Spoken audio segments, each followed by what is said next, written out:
দলিত, এটা নিয়ে কারো সংশয় সন্দেহ নেই, কারণেই যারা নির্যাতন করে তারাও জানে যে না, এদেরকে আমরা নির্যাতন করি, এদের মুখ খোলার সাহসটা পর্যন্ত নেই। আবার যে আমরা নির্যাতিত হচ্ছে আমরাও জানি যে না, আমাদেরকে নির্যাতন করছে। এটা গোটা বিশ্বের জগতের চিত্র। 1900 একটা আর্টিকেল ছাপিয়ে বলছে যে গোটা বিশ্ব জগতে প্রায় মানুষের সংখ্যা 750 কোটি। কত কোটি কথা বলেন? কত কোটি? প্রায় 750 কোটি। আর এই 750 কোটি মানুষের মধ্যে ধর্মের সংখ্যা প্রায় 4500। একটা দুইটা ধর্ম নাই, 4500 ধর্ম আছে। আর 4500 ধর্মের মধ্যে যে ধর্মের অনুসারী গোটা বিশ্ব জগতের সবচেয়ে বেশি তারা হচ্ছে খ্রিস্ট ধর্মের অনুসারী, তারা খ্রিস্টান, যাদের পরিসংখ্যান গোটা বিশ্ব জগতে 220 থেকে 230 কোটি। আর পৃথিবীর দ্বিতীয় বৃহত্তর ধর্মের নাম হচ্ছে ইসলাম, তথা আমরা হতভাগা মুসলিমরা। আমরা গোটা বিশ্ব জগতে মুসলিমদের সংখ্যা প্রায় 170 থেকে 180 কোটি। পৃথিবীর তৃতীয় বৃহত্তর ধর্মের নাম হচ্ছে হিন্দুইজম, তাদের সনাতন ধর্ম গোটা বিশ্ব জগতে তারাও ছড়িয়ে ছিটিয়ে আছে প্রায় 140 কোটি। কিন্তু গোটা বিশ্ব জগতে ধর্মের দিক থেকে দেখতে গেলে জনসংখ্যায় মুসলমান তারা মোটেও কম নয়, তারা দ্বিতীয় স্থানে আছে। পিউ রিসার্চ সেন্টার যারা গোটা বিশ্ব জগতে কোন ধর্মের গ্রোথ কেমন হয়, কোন ধর্ম কত পার্সেন্ট বাড়ছে, কত পার্সেন্ট কমছে, এটা নিয়ে যারা গবেষণা করে 2021 সালে তার রিপোর্ট পেশ করে বলছে যে গোটা বিশ্ব জগতের যে ধর্ম দ্রুত গতিতে বৃদ্ধি পাচ্ছে, জনসংখ্যা, মানুষ, সেটা অন্য কোনো ধর্ম নয়, সেটা আমরা মুসলমান। কারা? কথা বলেন, কথা বলে না যে রাত যত গভীর হয় দিন অত দ্রুত আসন্ন আসতে চলেছে। যখন রাত গভীর হচ্ছে মানে কি, সূর্যের আলো আপনি নিকটবর্তী হচ্ছেন। যখন গোটা বিশ্ব জগতে মুসলিম জাতিকে নির্যাতন করা হয়, মুসলিম মানেই জঙ্গি, মুসলিম মানেই সন্ত্রাসী, মুসলিম মানে আতঙ্কবাদী, যখন মিডিয়াগুলো দেখাচ্ছে মুসলমানকে একটা সেন্ডু গেঞ্জি পরে আছে একজন ব্যক্তি, লুঙ্গি পরে আছে, আর লুঙ্গি পোশাকটা তো অলরেডি বিভিন্ন মিডিয়া, নিউজ চ্যানেল, নেতা নেত্রী তারা বুঝিয়ে দেয় যে লুঙ্গি মানে মুসলমান। কে কথা বলেন? মানে পোশাক এখন হয়ে গেছে কি, লুঙ্গি মানে মুসলমান। অথচ যে ব্যক্তি এইভাবে ট্যাগ দেয় সে বাড়িতে লুঙ্গি পরে বসে থাকে, আছে না? কথা বলেন। আর এবার তো বাঙালিদের পোশাক, সাউথ ইন্ডিয়ায় চলে যাবেন, সাউথ ইন্ডিয়া মানে কেরালার সাইডে চলে যাবেন, দক্ষিণ ভারতে দেখবেন সবাই লুঙ্গি পরে, কি পরে না? কথা বলেন। অথচ এটা মানুষকে শুধুমাত্র ডিমোলাইজ করার জন্য, মানুষকে কটূক্তি করার জন্য, সম্প্রদায়ের প্রতি অভিযোগ করার জন্য এই লুঙ্গি, এই পোশাকটাকে আজকে অনেক ক্ষেত্রেই মুসলমানি পোশাক বানিয়ে দেওয়া হয়েছে। হয়েছে কি হয় না? কথা বলেন। মানে মিডিয়া এইভাবে গোটা বিশ্ব জগতে মুসলমান মানে সে জঙ্গি ও আতঙ্কবাদী ও সন্ত্রাসী, মাদ্রাসা মানে জঙ্গি সন্ত্রাসের আঁতরঘর। দিনের পর দিন মিডিয়া, নিউজ চ্যানেলগুলো হেডলাইন কভার করে কি করে না? করছে কি করছে না? করছে। ইসলামের সঙ্গে সম্পৃক্ত যেখানে দেখবেন সেখানে দেখবেন আজকে ইসলামকে মানুষ টার্গেট করছে। মূলত 3 কোয়ালিটির মানুষ আছে ইসলামকে টার্গেট করার জন্য। এক, তারা মনে করে, তাদের ধারণা যে ইসলাম এই ধর্মটাই এটা জঙ্গি, সন্ত্রাসী, আতঙ্কবাদী ধর্ম। আর এই জন্য তারা কোরআনের কিছু আয়াতকে তারা কোট করে, কোরআনের বিক্ষিপ্ত কিছু আয়াতকে তারা সামনে নিয়ে আসবে, নিয়ে এসে বলবে দেখেন কোরআন মাজিদে তোমাদের কোরআনে আছে যে অমুসলিমকে যেখানে পাও হত্যা করে তাকে হত্যা করে দাও। দেখবেন মিডিয়া এগুলো সরগরম এখন চলছে। মানে দেখবেন মিডিয়াতে হঠাৎ করে একজন ছেলেকে জিজ্ঞাসা করছে যে সূরা তওবার 5 নম্বর আয়াতে কি লেখা আছে বলেন, কাফের বলতে কি বোঝান, কাফের কে? এই প্রশ্নগুলো এখন আসছে না। আর আমরা হতভাগা মুসলমান, গোটা বিশ্বের জগতে আমাদের অধঃপতন হয়েছে এই জন্যই যে আমরা নিজের ধর্মটাকে আমরা বুঝি না। মানুষের সঙ্গে কিভাবে কথা বলতে হয়, এই কথা বলার কোয়ালিটি, এই শিক্ষা, যোগ্যতা আমাদের কাছে সবগুলো হারিয়ে গেছে। মুসলমান মানে আজকে শুধু মাঠে ঘাটে কাজ করবে, শিক্ষা দীক্ষা সব দিক দিয়ে আজকে নিজেরাই আমরা নিচে স্থানে আসার কারণে আজকে ধর্মকে সামনে রেখে মুসলমানকে আজকে তরবারি দিয়ে আঘাত করা হচ্ছে। এই তরবারি হচ্ছে জ্ঞানের তরবারি। কিসের তরবারি? কথা বলেন। মনে রাখবেন, ওয়ার তথা যুদ্ধ 2 দিক থেকে হয়। একটা হচ্ছে সামরিক যুদ্ধ, যেটা সরাসরি অস্ত্র দিয়ে, সরাসরি বন্দুক, পিস্তল এগুলো দিয়ে, গোলা বারুদ দিয়ে যুদ্ধ। আর একটা হয় ইন্টেলেকচুয়াল ওয়ার তথা বুদ্ধি। কোনো ফাজাল নিয়ে আলোচনা করব না, নামাজ না পড়লে কাফের হয়ে যাবেন, এই হাদিস একাধিকবার আপনাদের সামনে আলোচনা হয়েছে। কেউ যদি জেনে বুঝে 1 টাকা সুদ খায়, মায়ের সঙ্গে জেনা করলে যে পাপ, আপনি একাই সে পাপ করছেন। এই হাদিস অনেকবার শুনেছেন। নেসাউন কাসিয়াতুন আরিয়াতুন, ওই মেয়েটা যে নারী উলঙ্গ পোশাক পরে চলে সে জান্নাতে যাবে না, সে জাহান্নামে যাবে। এই হাদিস কয়েক কোটিবার আপনি শুনে নিয়েছেন, হাজারবার শুনে নিয়েছেন। মানে জানতে আপনার বাকি নাই। বাকি আছে নাকি? কথা বলেন। জানতে আপনার বাকি নেই।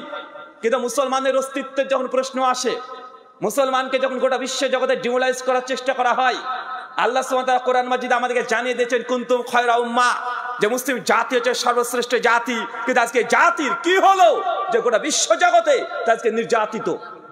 চিন্তা করে দেখেন, কোথায় নির্যাতিত নয়, সব জায়গা থেকে মুসলিম জাতিকে চাপিয়ে দেওয়ার চেষ্টা করা হচ্ছে। যতই মাথা তুলে উঠার চেষ্টা আপনি করেন, আপনাকে মাথা নিচু করতে বাধ্য করা হচ্ছে। কেন? আমি আপনাকে কয়েকটা পয়েন্ট বলবো। আমার আলোচনার মধ্যে কিছু তাত্ত্বিক কথা থাকতে পারে, আপনার মাথার মধ্যে চলে যেতেও পারে, কিন্তু আপনি কথাগুলো জেনে রাখেন। যে কথাগুলো বলছি আজকে যদি না ঘটে, 20 বছর পর দেখবেন এই কথাগুলো বাস্তব হবে। কেন? জিও পলিটিক্স, ইন্টারন্যাশনাল পলিটিক্স এইভাবে কাজ করে। আজকে আমরা যেটা চিন্তা করি, জিউস যারা আছে, ইহুদি যারা আছে, আমাদের এই চিন্তা 50 বছর আগে তারা অলরেডি তৈরি করে রেখে দেয়। কথা বুঝতে পারলেন না মনে হয়? যারা জিউস ইহুদি, আজকে আমরা যেটা চিন্তা করছি, এই চিন্তা আজ থেকে 50 বছর আগে তারা করে ফেলেছে অলরেডি। আজকে যেগুলো পৃথিবীতে ঘটছে, এটা ইহুদিদের, জিউসদের আজকের চিন্তার বাস্তবতা নয়।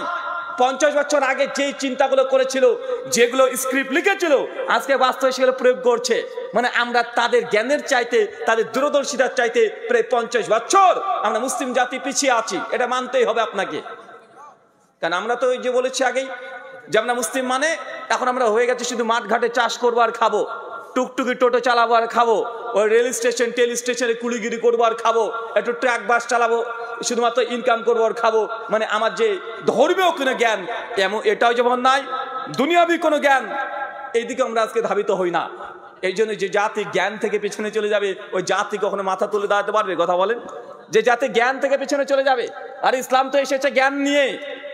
ইসলামের আগের যুগকে বলা হয় আইএমএ জাহেলিয়াত, মানে অজ্ঞতার যুগ, বর্বরতার যুগ। বর্বরতা মানে মূর্খতার যুগ। মানুষ সেখানে জ্ঞান চর্চা করতো না। তার মানে তারা যে ভাত খেত না এমনটা নয়, তারা যে কাজ করতো না এমনটা নয়, তারা যে বিয়ে শাদী করতো না এমনটা নয়, তাদের সমস্ত কিছু সমাজ ব্যবস্থা ছিল। কিন্তু ইসলাম কেন বলছে সেটা অজ্ঞতা বর্বরতার যুগ। আর এই অজ্ঞতা বর্বরতাকে চ্যালেঞ্জ করার জন্য আল্লাহ কি পাঠিয়েছেন? আল্লাহ কোরআন পাঠিয়েছেন, আল্লাহ জ্ঞান দিয়ে পাঠিয়েছেন। এই জন্য কোরআন মাজিদে প্রথম আয়াত আল্লাহ নামাজ, রোজা, হজ, যাকাত, শিরক, বিদআত, তাওহীদ না দিয়ে আল্লাহ বলেছেন ইকরা, পড়ো। কারণ অন্ধকার বর্বরতা থেকে দূর করতে পারে জ্ঞান, শিরককে দূর করতে পারে জ্ঞান, বেদাতকে দূর করতে পারে জ্ঞান, জাহেলিয়াতকে দূর করতে পারে জ্ঞান। রাষ্ট্র, সমাজ, অর্থনীতি যা আছে সবগুলোকে দূর কে করতে পারে? কথা বলেন। জ্ঞান, ইলম। মুসলমান দেখেন আজকে সব দিক দিয়ে আপনি পিছনে। আপনি না অর্থনীতি বোঝেন, না সমাজনীতি বোঝেন, না রাষ্ট্রনীতি বুঝেন, না পরিবার নীতি বুঝেন, আপনি কোনো কিছুই বুঝেন না। এই জন্য গোটা বিশ্ব জগতে মুসলিম জাতি আজ কোনো জায়গাতে চান্স নেই। আল্লাহ সুবহানাহু ওয়া তাআলা বুঝার তৌফিক দান করো, আমিন। সম্মানিত সুধী, আপনাকে কয়েকটা কথা বলি। গোটা বিশ্ব জগতে যুদ্ধ হয় এখন 2 কোয়ালিটিতে। কয় কোয়ালিটি? একটা হচ্ছে একদম সামরিক যুদ্ধ, যেটাতে ব্যবহার হবে অস্ত্র, যেটাতে ব্যবহার হবে গোলা বারুদ, যেটাতে ব্যবহার হবে বিভিন্ন রকমের রণকৌশল, এবং 2 দেশের সঙ্গে হতে পারে, 2 সম্প্রদায়ের সঙ্গে হতে পারে, 2 জাতিগোষ্ঠীর সঙ্গে হতে পারে। এই যুদ্ধ যখন হয়, এই যুদ্ধে 2 পক্ষেরই লোকসান হয়, ক্ষতি হয়ে যায়। 2 পক্ষেরই কোটি কোটি টাকা খরচ হয়, মিলিয়ন বিলিয়ন ট্রিলিয়ন কোটি টাকা খরচ হয়ে যাবে। এই যুদ্ধ করলে 2 পক্ষেরই জনগণ মৃত্যুর হুমকিতে পড়ে যায়, মৃত্যু হয়। এই যুদ্ধ হলেই 2টো রাষ্ট্র, 2টো দেশ, 2টো সমাজ তারা পিছিয়ে পড়ে। একটা যুদ্ধ মানে একটা রাষ্ট্র কমপক্ষে 30 থেকে 40 বছর পিছিয়ে যায়। কথাই বুঝতে পারছেন আমার? কেন? কারণ যুদ্ধ যখন হবে অটোমেটিক সেখানে অর্থ বিনিয়োগ হয়। আপনি মনে করছেন যে 100 টাকা 200 টাকা, না, মিলিয়ন বিলিয়ন ট্রিলিয়ন কোটি টাকা এখানে খরচ হয়ে যায়। আর এই যে খরচ হয়েছে, এখানে উপকার কিছু হয়েছে? কথা বলেন। এটা বিজনেস না। আপনি একটা গোলা বারুদ মারবেন, একটা রকেট পাংচার মারবেন, একটা মিসাইল মারবেন, এটা শুধু ওয়েস্ট হয়েছে, এখান থেকে উপকার কিছু হয় না। তাই যখনই কোনো রাষ্ট্রের সঙ্গে এই সামরিক যুদ্ধ হয়, এই রাষ্ট্র কমপক্ষে 30 থেকে 40 বছর অর্থনীতিতে সে পিছিয়ে পড়ে। মুসলিম জাতির এরকম ইতিহাস হাজার হাজার আছে। হাজার হাজার আছে। আর দ্বিতীয় যুদ্ধ হচ্ছে বর্তমান টেকনোলজিতে ইন্টেলেকচুয়াল ওয়্যার, বুদ্ধিভিত্তিক লড়াই, বুদ্ধিভিত্তিক যুদ্ধ। এটা কি বুঝেন? বুদ্ধিভিত্তিক লড়াই মানে জ্ঞান দিয়ে লড়াই করা। কি দিয়ে? যে তোকে পেটে মারবো না, তোকে কলমে মেরে দেবো, তোকে ভাতে মারবো না, ঠিক কলমে মেরে দেবো। কলমের এক খোঁচাতে একটা মানুষকে সারা জীবনকার জন্য পঙ্গু করে দিতে পারে, সমাজকে পঙ্গু করে দিতে পারে। পারে কি পারে না? কথা বলেন। পারে। একটা মানুষকে পেটে মেরেছে, ভাতে মেরেছে, ও 2 দিন 4 দিন কষ্টে থাকবে, কিন্তু একবার যদি কলমের খোঁচা চালিয়ে দেয় আপনার অস্তিত্বকে খুঁজে পাওয়া যাবে না। একবার যদি জাজ যদি একবার কলমের খোঁচা দিয়ে যায়, সারা জীবন আপনার জেলখানা ভাত খেতে হবে। তো যুদ্ধ হচ্ছে 2 কোয়ালিটির, 1 সামরিক যুদ্ধ, 2 ইন্টেলেকচুয়াল ওয়্যার, বুদ্ধিভিত্তিক লড়াই।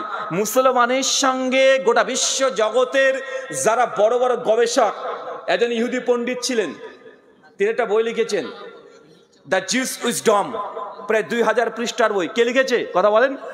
ইহুদি একজন পণ্ডিত। আচ্ছা, ইহুদি কি মুসলমানের বন্ধু না শত্রু?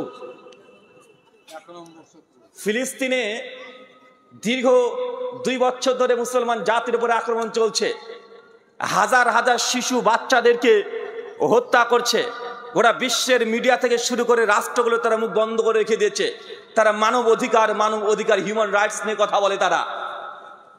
কিন্তু এখানে লক্ষ লক্ষ যে বাচ্চা বাচ্চা শিশুরা, নারীরা মৃত্যুবরণ করছে, তাদেরকে হত্যা করা হচ্ছে, গোটা বিশ্বের কোনো মিডিয়া কথা বলে না। অথচ এই ফিলিস্তিনের ভূখণ্ড, ফিলিস্তিন, এটা যে মুসলমানদের, গোটা বিশ্বের প্রত্যেকটা রাষ্ট্রের মানুষ জানে। জানে কি জানে না? নয়, ওমর ইবনুল খাত্তাবের জামানাতে ফিলিস্তিনের ভূখণ্ড মুসলমানের জয় করে ওইখানে আছে। এটা কিভাবে হারিয়ে গেল?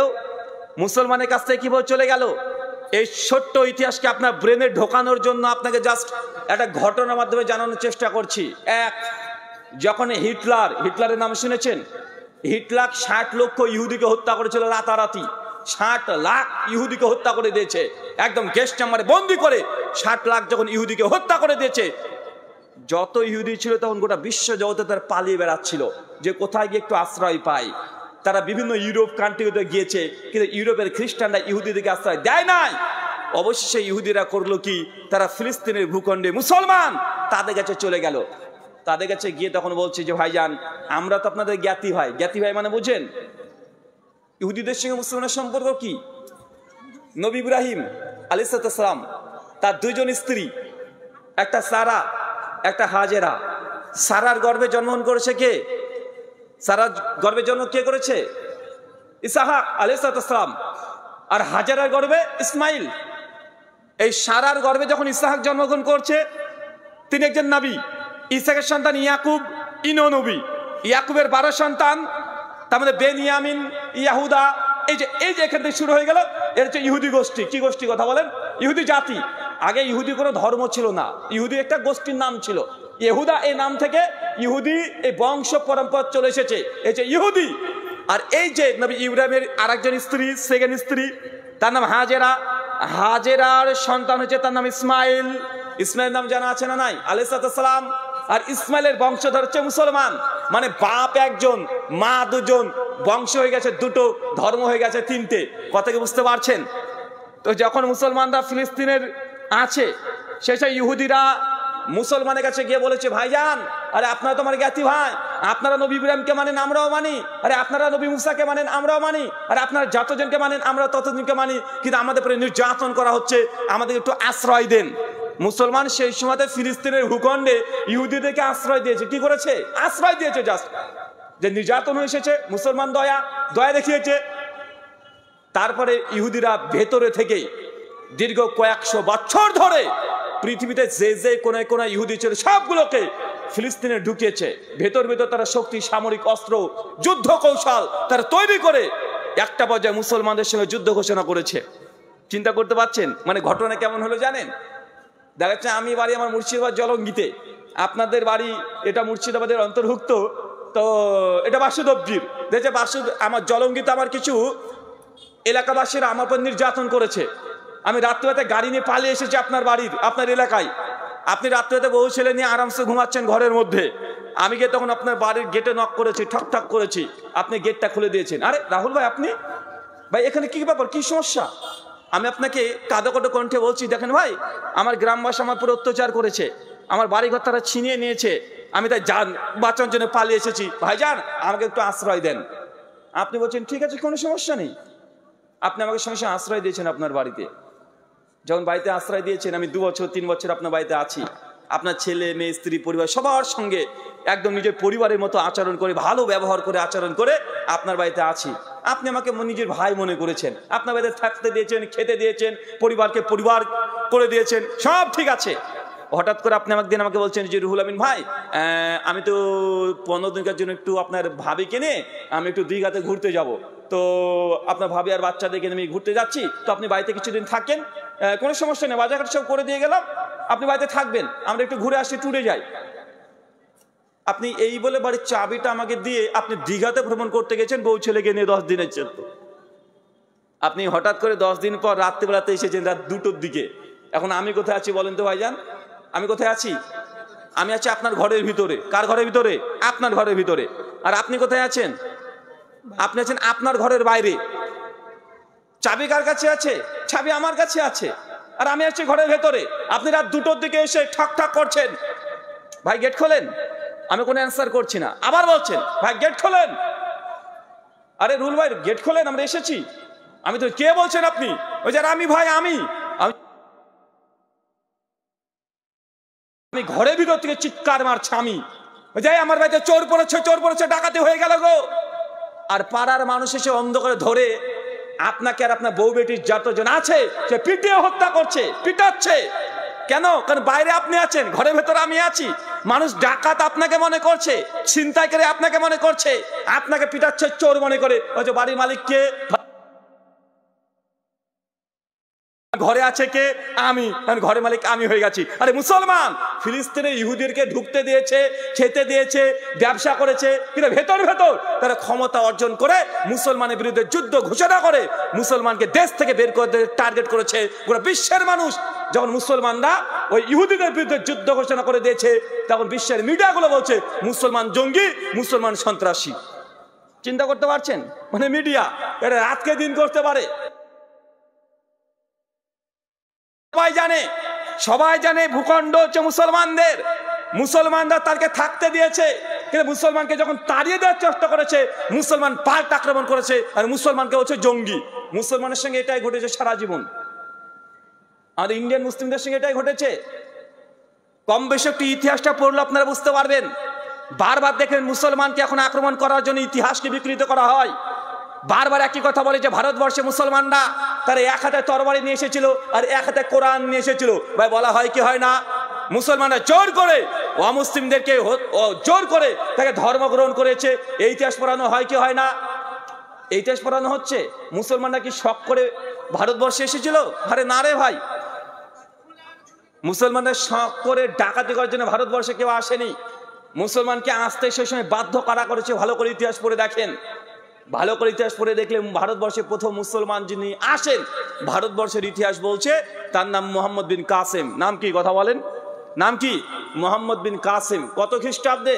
711 খ্রিস্টাব্দ, 91 হিজরি। আল বিদায় ওয়ান নিহায়ের মধ্যে ইমাম ইবনে কাসির রাহিমাহুল্লাহ প্রথম খণ্ডে 462 নম্বর পৃষ্ঠা আলোচনা করেছেন। ইন্ডিয়ান হিস্ট্রি, যেটা ক্যামব্রিজ বিশ্ববিদ্যালয় থেকে ছাপানো হয়েছে, তারাও স্বীকার করেছে যে 711 খ্রিস্টাব্দে মোহাম্মদ বিন কাসেম তিনি প্রথম ভারতবর্ষে আসেন। ফার্সি ইতিহাস চাষনামা পড়ে দেখেন একবার। একটা সমস্যা কি জানেন আমাদেরকে ভারতবর্ষে যারা ইতিহাস নিয়ে অভিযোগ করে, তারা ভারতবর্ষের ইতিহাস বলে মুসলমানরা ভারতবর্ষে আসার পরের ইতিহাস।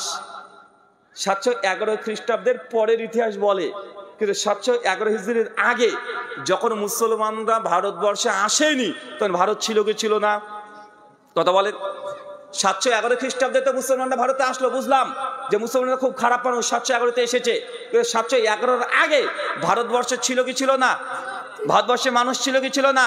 কিন্তু ভারতবর্ষের সেই সময় কি মুসলমান ছিল? ইতিহাস অনুযায়ী তো ছিল না। তাহলে এই ইতিহাস কেন বলা হয় না যে মুসলমানরা আসার আগে প্রাক মুসলমান ভারত রাজত্বটা কারা করেছে, সেই সময় ক্ষমতায় কে ছিল, তার সঙ্গে কি আচরণ করা হয়েছে, এই ইতিহাস ভুল করে বলা হয় না। কেন এই সময় মুসলমান ভারতবর্ষে ছিল না, ছিল বৌদ্ধরা। কারা ছিল? বৌদ্ধরা, জৈনরা আর হিন্দু ব্রাহ্মণ্যবাদীরা। কারা? হিন্দুদের মধ্যে দুটো গ্রুপ প্রথম থেকে আছে, একটা ব্রাহ্মণবাদী আর একটা শূদ্র নিচু কাস্টের জাতি। নিচু জাত সবসময় ব্রাহ্মণবাদীরা নিচু জাত শূদ্রদের উপরে কঠিন নির্যাতন চালাতো। বৌদ্ধদের সঙ্গে হিন্দুদের সবসময় লড়াই মারামারি। স্বামী শঙ্করাচার্যের সময় স্বামী শঙ্করাচার্য নিজের গ্রন্থে তিনি স্বীকার করেছেন যে তিনি থাকা অবস্থায় কয়েক শত মন্দিরকে, বৌদ্ধ মন্দিরকে তারা হিন্দু মন্দির করে নিয়েছে। বুঝলেন না মনে হয়? আজকে আমাদেরকে ভিকটিম কার্ড খেলা হচ্ছে না, যে মুসলমানরা হিন্দু মন্দির ভেঙে মসজিদ করে নিয়েছে, এই মন্দিরকে ভেঙে মুসলমান মসজিদ তৈরি করেছে। তো মন্দির ভেঙে মসজিদ তৈরি করার ইতিহাস এটা মুসলমানরা প্রথম সূচনা করেনি ভারতবর্ষে, এই ইতিহাস প্রথম সূচনা করেছে ব্রাহ্মণ্যবাদীরা। কেন করেছে?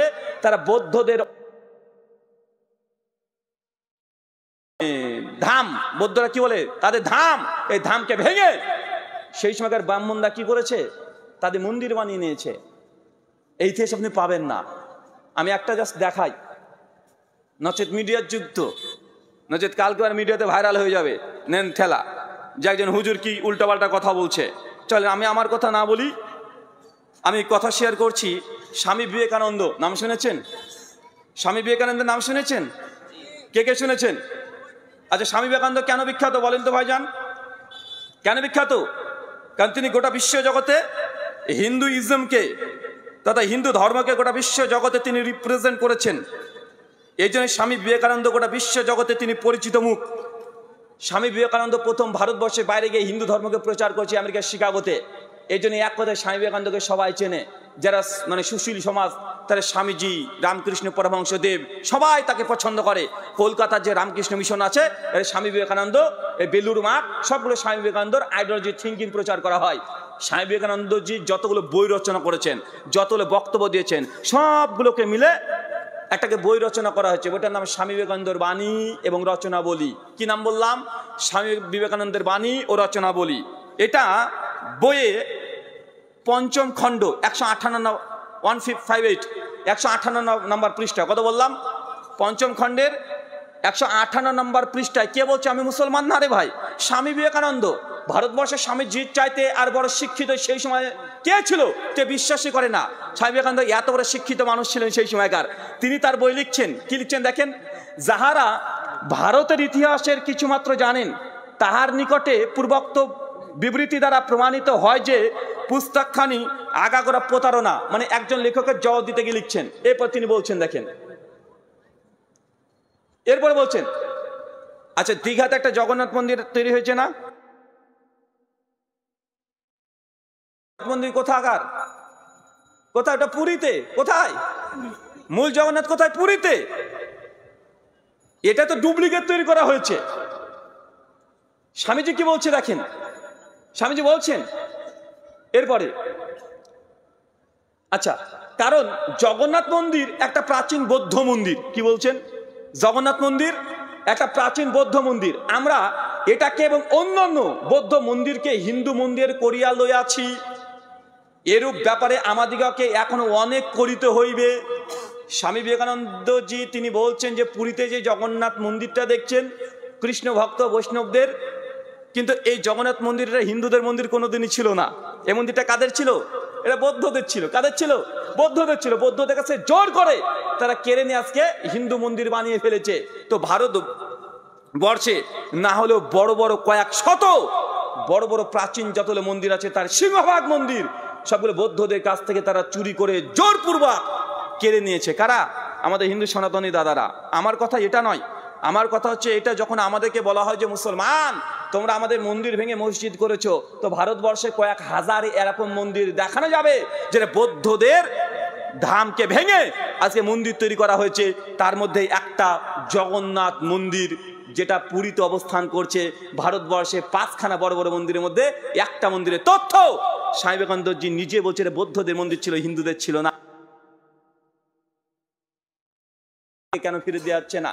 বলছে বাবরি মসজিদ এটা তো রামের জন্মভূমি ছিল, রাম মন্দির ছিল, বরং বাবর সে এসে এই মন্দিরকে ভেঙে মসজিদ তৈরি করেছে। অতএব মন্দির ছিল, মন্দিরই তৈরি করে দিয়েছি আমরা, মসজিদ তো কখনো ছিল না। তখন যদি বৌদ্ধরাই দাবি করে যে আমাদের মন্দির আমাদেরকে ফিরিয়ে দাও, আমাদের বৌদ্ধ যে ধাম সেটা ফেরত দাও, বা যদি এই দাবি কেউ করে মেনে নেবে কি? তা তো মানছে না। আপনাকে এই ইতিহাস বলার উদ্দেশ্য এটা নয় যে মন্দির মসজিদ এগুলো নয়।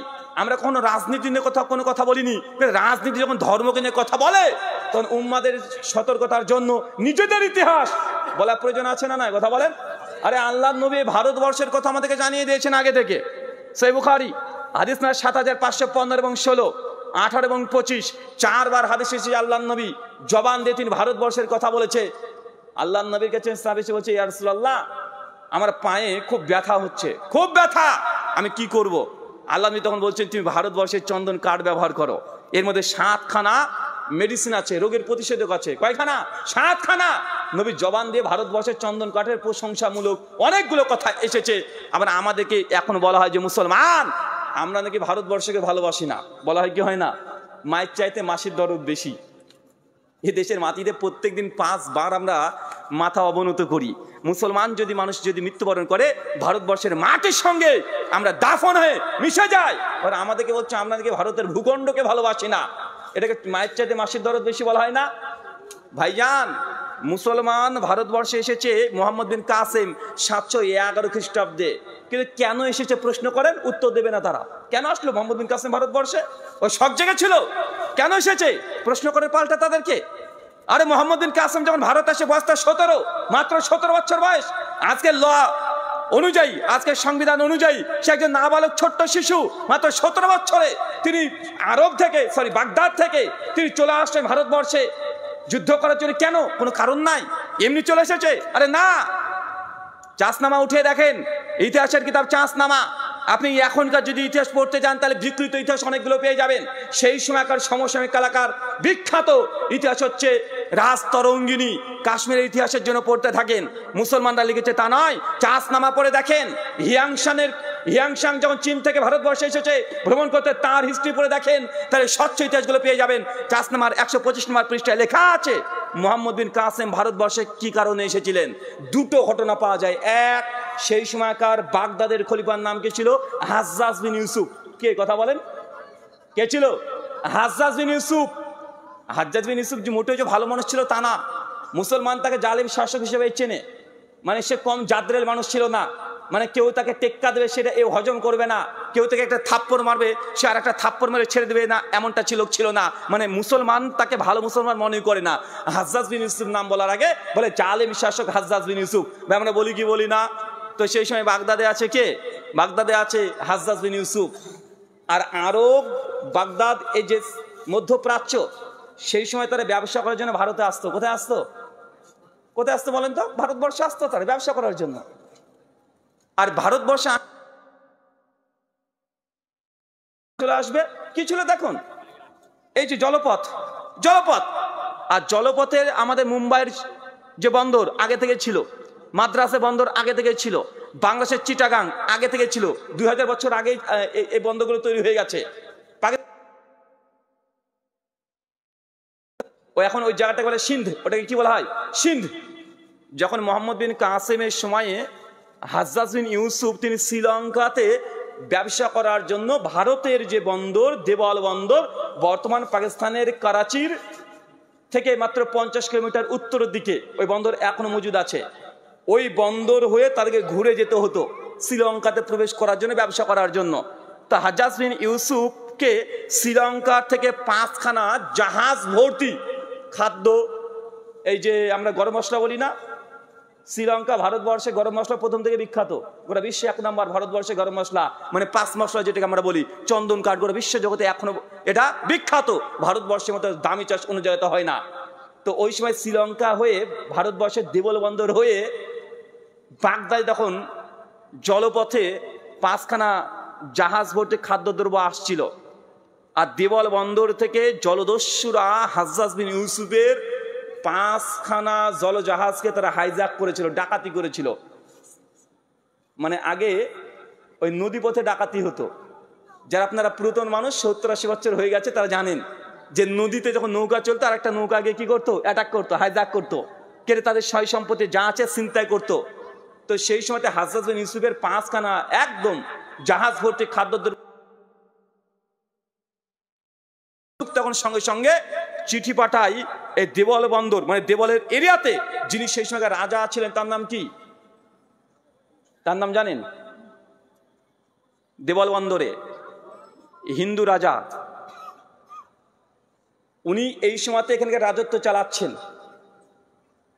হাজ্জাজ বিন ইউসুফ সে সময় চিঠি তাকে পাঠিয়ে দেয় যে আমার 5খানা বিমান ভর্তি আসছিল, আপনার এলাকা থেকেই হাইজ্যাক করা হয়েছে, যত দ্রুত সম্ভব আমার এই বিমান, এই জাহাজ আপনি ফেরত দেন।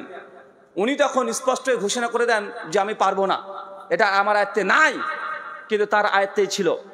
হাজ্জাজ বিন ইউসুফ তখন সেই সময়তেই বাগদাদ থেকে সৈন্য পাঠিয়ে দেয় পাল্টা জবাব দেওয়ার জন্য, কেন আমার জাহাজকে আক্রমণ করা হবে, আমি তো ট্যাক্স দিই, আমি জলপথ ব্যবহার করে আমি তো ট্যাক্স দিই, কেন আমার জাহাজকে এখানে আটকানো হবে, হাইজ্যাক কেন করা হবে? যখন প্রথমে পাঠিয়ে দেয় ওই রাজা তখন লড়াই করে মুসলিম সৈনিকদেরকে পরাস্ত করে দেয় প্রথম পর্যায়ে। এরপর হাজ্জাজ বিন ইউসুফ তার জামাই মোহাম্মদ বিন কাসেম, কে কথা বলেন, মোহাম্মদ বিন কাসেম কে? হাজ্জাজ বিন ইউসুফের ভাইয়ের মেয়ের জামাই, মানে তারও জামাই। তখন মোহাম্মদ বিন কাসেমকে ভারতবর্ষে পাঠায়, তখন বছর মাত্র 17 বছর বয়স। যখন তিনি এসেছেন ভারতবর্ষে, রাজার নাম ছিল রাজা দাহির। কি নাম কথা বলেন? রাজার নাম কি? রাজা দাহির। এখন আপনি উইকিপিডিয়া করে দেখে নিতে পারবেন, এখন ইতিহাসের বই, ভালো অথেন্টিক বইগুলো পড়ে দেখেন, রমিলা থাপারের ইতিহাস পড়ে দেখেন, আপনি যে কোনো সেই সময় ইতিহাস পড়ে দেখেন, আপনি পেয়ে যাবেন। রাজা দাহির সেই সময়তে বলছেন, রাজা দাহিরের সঙ্গে লড়াই করার জন্য হাজ্জাজ বিন ইউসুফ তখন তার জামাইকে পাঠিয়েছে মোহাম্মদ বিন কাসেমকে। আচ্ছা বলেন তো, মুসলমানরা ভারতবর্ষে কেন আসলো? কি করতে এসেছে? ইচ্ছাকৃত এসেছে? আরে আগে থেকে রাজা দাহির তার তার যত জল জাহাজ ছিল সবগুলোকে আটকে রেখেছে, এই জন্য প্রতিশোধ নেওয়ার জন্য ইসলাম প্রচার করে নাই। মোহাম্মদ বিন কাসেম এসে কোনো মন্দির ভেঙেছে এর কোনো ইতিহাসও পাওয়া যায় না, কোনো ইতিহাস নেই। তিনি এসেছেন জাস্ট পাল্টা জবাব দিতে যে তার জাহাজগুলো যেন ফেরত পাওয়া যায়। এই জন্য মোহাম্মদ বিন কাসেম তিনি যুদ্ধ করার পরে কিছুদিন ভারতবর্ষে থেকেই ওই সিন্ধু অঞ্চলের বাইরে তিনি যান নাই। এরপরে তিনি আবার চলে এসেছেন বাগদাদে, তিনি বাগদাদে মৃত্যুবরণ করেছেন। তিনি যদি ইসলাম প্রচার করতে আসতেন তাহলে কি তিনি বাগদাদে ফিরে যেতেন? কথা বলেন না। তো মুসলমান আসার জন্য বাধ্য করেছে সেই সময়কার ব্রাহ্মণ্যবাদী যে রাজা ছিলেন, রাজা দাহির, তিনি মুসলমানদের সঙ্গে প্রথম যুদ্ধ ঘোষণা করেছে। এই জন্য হাজ্জাজ বিন ইউসুফের জামাই মোহাম্মদ বিন কাসেম মাত্র 17 বছর বয়সে তিনি ভারতবর্ষে এসেছে। কিন্তু এই কারণটা ভারতবর্ষে বলা হয় না, বলা হয়? কথা বলেন ভাই, আপনি কখনো শুনেছেন এই কারণ? কিন্তু আপনি ইতিহাস আজ থেকে হেঁটে দেখেন, আমার ইতিহাসটা মিলে যাবেন। আর কেউ যদি চ্যালেঞ্জ করে যেটা মিথ্যা কথা, আমরা ইতিহাস করে দেখিয়ে দিতে রাজি আছি। আমার কাছে এখনো আছে প্রত্যেকটা ঘটনার রেফারেন্স, কারণ এখন মানুষকে আর ধুলো দিয়ে বক্তব্য দেওয়ার যুগ নাই। প্রত্যেকটা তথ্য এখন যাচাই করা যায়, যায় কি যায় না? আরে এখন গুগল আছে, গুগল তখন পুরাতন হয়ে গেছে, বৃদ্ধ হয়ে গেছে, ওল্ড ভার্সন। ChatGPT, হাফেজাহুল্লাহ, ডিপসিক, দামাত বারকাতুম আলিয়া। আরে এআই তো একটা প্ল্যাটফর্ম, শুধু এআই এর মধ্যে এখন কমপক্ষে 55 থেকে 60খানা অনেকগুলো অ্যাপ্লিকেশন এখন অ্যাভেলেবেল হয়ে গেছে। হয়েছে কি হয় নাই? আর ধূপরাঠি আছে, ও তো আবার ফিরিস্তা, মানে একসঙ্গে 7খানা এআই মানে বের করে দিয়েছে। মানে একবার প্রশ্ন করবেন 7খানা জায়গা থেকে অ্যান্সার চলে আসবে। মানে এখন আর মানুষকে চোখে ধুলো দিয়ে বক্তব্য দেওয়ার যুগ নেই। আমার কথা হচ্ছে, এটা মুসলমান ভারতবর্ষে কিভাবে আসলেন এই ইতিহাস আপনার জানার দরকার আছে। নচেত আজকে ইতিহাসকে বিকৃত করে মুসলিম জাতিকে ভারতবর্ষের শত্রু বানানো হচ্ছে। হচ্ছে না? কথা বলেন। এরপরে কে এসেছে? মোহাম্মদ বিন কাসেম আসার পরে ভারতবর্ষে কোনো মুসলমান ছিল না, ওই অঞ্চলে জাস্ট কিছু মানুষ ছিল, আর নাই। 250 বছর পর সুলতান মাহমুদ এসেছেন, 17 বার তিনি ভারতবর্ষে আক্রমণ করেছেন, ইতিহাসে যা পাওয়া যায়। এরপর বাংলা, বিহার, পাটনা, বাংলাদেশের চাঁপাইনবাবগঞ্জ, দিনাজপুর, এই অঞ্চলগুলোতে তিনি প্রথম যিনি এসেছিলেন তার নাম কি? ইখতিয়ার উদ্দিন মোহাম্মদ বখতিয়ার খিলজি। কে এসেছিল? ইখতিয়ার উদ্দিন মোহাম্মদ বখতিয়ার খিলজি 1204 খ্রিস্টাব্দে এসেছে। কিন্তু এদের নামে যে দুর্নাম ছড়ানো হয়, এরা মন্দির ভেঙেছে, কিন্তু অথেন্টিক কোনো প্রমাণ নাই, শুধু মুখে মুখে দাবি। হোয়াটসঅ্যাপ ইউনিভার্সিটি ইতিহাস পড়ে মুসলমানকে আজকে এই অভিযোগগুলো করা হয়। আচ্ছা, লালন্দা বিশ্ববিদ্যালয় আছে না? বিহারের লালন্দা বিশ্ববিদ্যালয়ের নাম শুনেছেন না? লালন্দা বিশ্ববিদ্যালয় কাদের? এটা হিন্দুদের বিশ্ববিদ্যালয় না, এটা বৌদ্ধদের। কাদের? তক্ষশিলা কাদের? বৌদ্ধদের। বিক্রমশিলা কাদের? বৌদ্ধদের। ভারতবর্ষের প্রাচীন ইতিহাস যদি ঘাটতে যান, সবগুলো বৌদ্ধদের ইতিহাস পাবেন, হিন্দুদের ইতিহাস খুব কম আছে। এই যে মালদার আদিনা মসজিদ নিয়ে এখন ঝামেলা শুরু হয়ে গেছে। মালদার আদিনা মসজিদ যেটা আছে, ওটাকে বলছে কি, এটা আদিনা মসজিদ নয়, এটা আদিনা মন্দির, আদিনাথ মন্দির, ভোলানাথের মন্দির দাবি করা হচ্ছে কি হচ্ছে না? আরে বৌদ্ধদের সাহিত্য ভালো করে পড়ে দেখেন, বৌদ্ধরা পরিষ্কার হয়েছে এই যে আদিনাথ যে মসজিদ দাবি করা হচ্ছে, মুসলমান বলছে এটা মসজিদ, হিন্দুরা বলছে না মন্দির, আর বৌদ্ধরা বলছে না এটা আমাদের বৌদ্ধের ধাম। অনেকে বলছে ভারতবর্ষে মুসলমানদের যত বড় মসজিদ আছে মসজিদ খোঁড়েন, ওর মধ্যে মন্দির পাওয়া যাবে। বৌদ্ধরা বলছে আর একটু বেশি করে খোঁড়, দেখো ওর মধ্যে আর গির্জা, আমাদের বৌদ্ধ ধাম পাওয়া যাবে। আর আসলেও পাওয়া যাবে, আর আসলেও পাওয়া যাবে। রাজা হর্ষ 1089 খ্রিস্টাব্দে রাজতরঙ্গী পৃষ্ঠা নম্বর 112 পরিষ্কারভাবে লিখেছেন যে একজন হিন্দু রাজা ভারতবর্ষের কয়েক হাজার মন্দিরকে ভেঙে দিয়েছে। কেন ভেঙেছে জানেন? সেই সময় হিন্দুদের সঙ্গে হিন্দুদের লড়াই ছিল, হিন্দুদের সঙ্গে বৌদ্ধদের লড়াই ছিল, কারণ মুসলমান তো তখন ভারতবর্ষে ছিলই না। লড়াই কার সঙ্গে করতো? উঁচু বর্ণের হিন্দুরা নিচু বর্ণের হিন্দুর সঙ্গে, ব্রাহ্মণদের সঙ্গে বৌদ্ধদের, ব্রাহ্মণদের সঙ্গে জৈনদের, জৈনদের অনেক মন্দির ভেঙে হিন্দু দাদারা, সনাতনী দাদারা তারা নিজের মন্দির বানিয়ে নিয়েছে। কিন্তু এই ইতিহাসগুলো তারা ভুলে গেছে মনে করছে, কিন্তু ভাই ইতিহাসের পাতা এখন লেখায় আছে, আপনি একটু চর্চা করলেই আপনি পেয়ে যাবেন। অনেকগুলো এরকম ঘটনা যদি বলতে শুরু করে দিই, ভারতবর্ষের মন্দির ভাঙার ইতিহাস কেন ভেঙেছে এর একাধিক ইতিহাস পাওয়া যায়।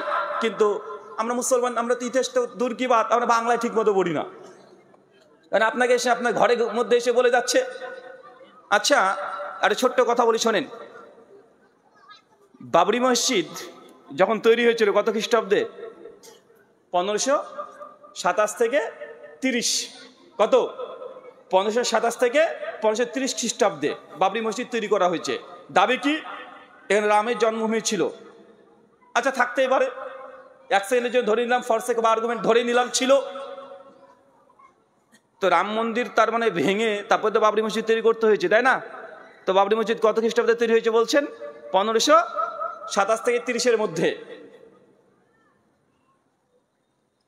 ভারতবর্ষে বাল্মীকি রামায়ণের পরে সবচেয়ে বিখ্যাত রামায়ণের নাম হচ্ছে রামচরিতমানস, যেটা তুলসীদাসী রামায়ণ নামে পরিচিত আছে। আর যত ভগবত কথা বলে, রামচন্দ্রের জীবনী নিয়ে আলোচনা করে, সবাই বাল্মীকি রামায়ণ নয় বরং রামচরিতমানসের দোহা পড়ে পড়ে তারা ব্যাখ্যা করে। এই যে তুলসীদাসী যে রামায়ণ বা রামচরিতমানস, এটা কখন লেখা হয়েছে আপনি জানেন? 1570 খ্রিস্টাব্দের পরে। কত বলেন তো ভাইজান? একটু হিসাবটা বুঝেন, একটু হিসাব বোঝেন, অ্যান্সার আপনি নিজে পেয়ে যাবেন। 1530-এ রামের জন্মভূমি ভেঙে বাবরি মসজিদ হচ্ছে 1530-এ, আর রামের জীবনী লেখা হচ্ছে কখন? রামচরিতমানস 1570-এর পরে। আচ্ছা, সত্যি যদি বাবরি মসজিদ, রাম জন্মভূমি ভেঙে বাবরি মসজিদ তৈরি করতেন, যদি করতেন, রামের জীবনী লিখছেন রামচরিতমানস তুলসীদাস মহারাজ, তিনি কি একবার উল্লেখ করতেন না তার বইয়ে যে প্রভু রামের জন্মস্থান মুসলমান সম্রাটটা ভেঙে এখানে মসজিদ তৈরি করে নিয়েছে? লিখতেন কি লিখতেন না? কথা বলেন, লিখতেন কি লিখতেন না? আরে লিখতেন রে ভাই। আর রামের জীবনী তখনই লেখা হচ্ছে। আর 1570-এর আগে, রামচরিতমানস লেখার আগে ভারতবর্ষে রামের এত পুজো করা হতো না, এত পুজো হতো না। এটা ইতিহাস দ্বারা প্রমাণিত আছে। রামচরিতমানস লেখার পরে রামকে ভগবান হিসেবে, অবতার হিসাবে, পুরুষোত্তম হিসেবে ভারতবর্ষে প্রতিষ্ঠা লাভ করেছে। আমার ছোট্ট সাদা মনে সাদা প্রশ্ন, যদি সত্যি বাবর রামের মন্দির ভেঙে ওখানে মসজিদ তৈরি করতো, তা রামচরিতমানসটা তার 40 বছর পরে রচনা করা হচ্ছে, লেখা হচ্ছে। একটা মন্ত্র লিখবে না, ভূমিকাতে কথা লিখবে না, শেষে কথা লিখবে না, তার সমস্ত হাজার হাজার শ্লোক লিখেছে, অন্তত একটা তো লিখতে পারতো কি পারতো না? কিন্তু লেখা নেই, লেখা নেই। কি লেখা আছে? বাল্মীকি রামায়ণ আরণ্যকাণ্ড 139 নম্বর অধ্যায়, একদম সর্বশেষ শ্লোক লিখছে, যথা হি চোরাহা তথা হি বুদ্ধা। শোনো, যারা বৌদ্ধ এরা হচ্ছে চোরের ন্যায়, ডাকাত। বৌদ্ধ থেকে চোর বলা হয়েছে রামায়ণের মধ্যে। বৌদ্ধ থেকে চোর বলছে কে? রামায়ণ বলছে। কেন? কারণ বৌদ্ধদের সঙ্গে সেই সময় হিন্দুদের দ্বন্দ্ব, ঝামেলা, মারামারি চলছে, এই যে বৌদ্ধকে চোর পর্যন্ত বলা হয়েছে। তো এই প্রশ্ন এটা লজিক্যালি অটোমেটিক চলে আসে রামচরিত মানসে। সত্যি বাবর যদি কোনো মসজিদ মন্দির ভেঙে যদি মসজিদ তৈরি করতেন, একটা শ্লোক একটা মন্ত্র লেখা থাকতো কি থাকতো, কিন্তু কোনো ইতিহাসে কিছু পাওয়া যায় না। মহাপ্রভু কি নাম কথা বলেন, নদিয়ার মায়াপুর ধাম নবদ্বীপ দেখবেন যখন নামযজ্ঞ হয়, একজন মানুষ মানে খালি গায়ে আছে, ধুতি পরে আছে, হাতটাকে এই করে থাকে, মাথাতে কোনো চুল নেই, এই সিন্ধি আছে, ওনার নাম হচ্ছে চৈতন্য মহাপ্রভু। কথা বুঝতে পারছেন? এই যে হরিনাম যেটা জপ করা হয়, এটা চৈতন্য মহাপ্রভুর আইডিওলজি। 1530 খ্রিস্টাব্দে চৈতন্য মহাপ্রভু তিনি সেই সময় জীবিত আছেন। সেই সময় তিনি জীবিত আছেন আমাদের পশ্চিম বাংলা মায়াপুর নবদ্বীপ এই অঞ্চলগুলোতে থেকে তিনি ভক্তি আন্দোলন শুরু করেছেন। তিনি একদম পুরী মানে ওই যে জগন্নাথ যে ধাম বলছি, তিনি ওইখানেও পর্যন্ত গিয়েছেন 1530 দিকে। তো আমার সাদা মনে সাদা প্রশ্ন, ওই সময়তে যদি সত্যি বাবর রামের জন্মভূমি ভেঙে তিনি যদি একটা মন্দির তৈরি করে দেবেন, সরি মসজিদ তৈরি করে দেবেন, তাহলে কি সেই সময় চৈতন্য মহাপ্রভু একটা কথা বলবেন না? চৈতন্য ভাগবত মজুদ আছে, চৈতন্য ভাগবত গ্রন্থ মজুদ আছে, তার পার্শ্বদরা লিখেছে, তারা কি লিখতে পারতেন না যে রামের এই জন্মভূমিকে ভেঙে দিয়েছে মুসলমানরা, বাবর ভেঙেছে, মসজিদ তৈরি করেছে চৈতন্য মহাপ্রভু আমাদের পশ্চিম বাংলা থেকে একদম উড়িয়া পর্যন্ত, উড়িষ্যা পুরী ধাম পর্যন্ত তিনি গোটা অঞ্চলে ভারতবর্ষে ভক্তি আন্দোলন তিনি করেছেন, মুসলমানদের সঙ্গে আলোচনা করেছেন, সেই সময় বিভিন্ন জায়গায় তিনি সভা সমিতি করেছেন, তিনি কৃষ্ণের বাণী প্রচার করে দিয়েছেন। চৈতন্য মহাপ্রভু চৈতন্য ভাগবত মজুদ আছে, কিন্তু তিনিও কোনো কথা বলেননি। তার মানে কি বোঝা যাচ্ছে বলেন তো? ইতিহাসকে বিকৃত করার চেষ্টা করলে নয়। চৈতন্য মহাপ্রভুর সময়তে মসজিদ মন্দির ভেঙে মসজিদ তৈরি হবে আর তিনি কোনো কথা বলবে না, এটা অন্তত পক্ষে আমরা বিশ্বাস করতে পারি না। অবশ্যই তিনি বলতেন। এই জন্য আমি বলেছিলাম যে কোনটা মসজিদ আর কোনটা মন্দির, এই তদন্ত করার আগে চৈতন্য মহাপ্রভুকে কে হত্যা জানেন না। চৈতন্য মহাপ্রভু যার নাম বলছি যিনি, তিনি হচ্ছেন যারা শ্রীকৃষ্ণের ভক্ত, চৈতন্য মহাপ্রভুকে তারা মনে করে শ্রীকৃষ্ণের ইনি অবতার। কি মনে করেন? অবতার মনে করেন। চৈতন্য মহাপ্রভুর জনপ্রিয়তা এত বেশি ছিল যে মুসলমানরা তার শিষ্যত্ব গ্রহণ করেছিল। কেন? কারণ চৈতন্য মহাপ্রভু তিনি কোনো সময় হিন্দু মুসলমানদের ভেদাভেদ তিনি করতেন না, তিনি জাতপাতকে ধ্বংস করে দিয়েছেন। মানে যে দল তৈরি করেছিলেন এখানে মুসলমান অনেকজন সামিল হয়েছিলেন, হিন্দু নিচু বর্ণের নিচু কাস্টের অনেক মানুষ সামিল হয়েছে, একসঙ্গে তারা এই আন্দোলনগুলো করেছে। সমাজের বড় বড় যারা ধনী শ্রেণীর মানুষ আছে তাদের বিরুদ্ধে, ব্রাহ্মণদের বিরুদ্ধে লড়াই করেছে হিন্দু মুসলমান একসঙ্গে চৈতন্য মহাপ্রভুর সঙ্গে। এই জন্য চৈতন্য মহাপ্রভু পার্শ্বদ যারা আছে দেখবেন 3 জন মুসলমান। কয়জন? 3 জন মুসলমান। চৈতন্য মহাপ্রভুর এই জনপ্রিয়তা যখন ছড়িয়ে গিয়েছিল, হিন্দু সমাজ যখন তাকে গ্রহণ করেছে, ইনি স্বয়ং শ্রীকৃষ্ণের অবতার, ইনি জগন্নাথ দেবের অবতার, তখন ব্রাহ্মণ্যবাদীদের টনক নড়ে গিয়েছিল। যদি চৈতন্য মহাপ্রভুকে অবতার হিসেবে গ্রহণ করে না হিন্দু সমাজ, তাহলে ওই জগন্নাথ মন্দিরের হবে কি কোটি কোটি টাকা থাকে ওখানে, তাহলে তো এই শ্রীকৃষ্ণের ভক্তরা তো দখল করে নেবে। চৈতন্য মহাপ্রভু সেই দিন গিয়েছিল 1530 খ্রিস্টাব্দে জগন্নাথ মন্দিরে। যখন জগন্নাথ মন্দিরে প্রবেশ করে, তারপরে জগন্নাথ মন্দিরে 5 ঘন্টা গেট বন্ধ হয়ে গেছিল, অটোমেটিক, কোনোদিন বন্ধ হয় না, 5 ঘন্টা বন্ধ হয়ে রেখেছিল। কেন? রাত্রি 10টা 20 মিনিটে তারপরে মন্দিরের গেট খোলা হয়। চৈতন্য মহাপ্রভুর সঙ্গে আরো 3 জন গদাধার সহ আরো 2 জন তার শিষ্য গিয়েছিল। গেট খুলে দেখছে মন্দিরের ভিতরে চৈতন্য মহাপ্রভু নাই। ওখান থেকে মানুষ প্রচার করে দিল যে চৈতন্য মহাপ্রভু তিনি ভগবান জগন্নাথ দেবের সঙ্গে বিলীন হয়ে গেছে, তার আত্মার সঙ্গে মিশে গেছে। চৈতন্য মহাপ্রভুকে আর খুঁজে পাওয়া যায়নি। এই ইতিহাস বলছি শেষে আপনাকে বোঝানোর জন্য একটা পয়েন্ট বলবো। 5 ঘন্টা মন্দির বন্ধ ছিল। কয় ঘন্টা? মন্দিরের ভেতরে ঢুকেছে, 5 ঘন্টা পর দেখছে যে মন্দিরে কোনো মানুষ নাই, শেষ। ওখানকার পুরোহিত তিনি প্রচার করে দিলেন, ব্রাহ্মণ্যবাদীরা, যে না, চৈতন্য মহাপ্রভু তিনি এত বড় আল্লাহর ভগবানের ভক্ত যে তিনি মূর্তির সঙ্গে বিলীন হয়ে গেছেন, তিনি লীন হয়ে গেছেন, তিনি মিশে গেছেন তার সঙ্গে। 2001 সালে আনন্দবাজার পত্রিকা একটা আর্টিকেল ছাপিয়েছিল, জগন্নাথ মন্দির যখন পূর্ণ সংস্কার চলছিল, মানে ভেঙে চড়ে গিয়েছিল, ভিতরে যখন পূর্ণ খনন কাজ চলছিল, ওই মন্দিরের ভেতর থেকে 2টো লাশ পাওয়া গিয়েছে, প্রায় 6 ফিট লম্বা। মন্দিরের ভেতরে লাশ পাওয়া গিয়েছে, ওটা ফরেন্সিক টেস্ট করার কথা বলা হয়েছে, ফরেন্সিক টেস্ট করেনি।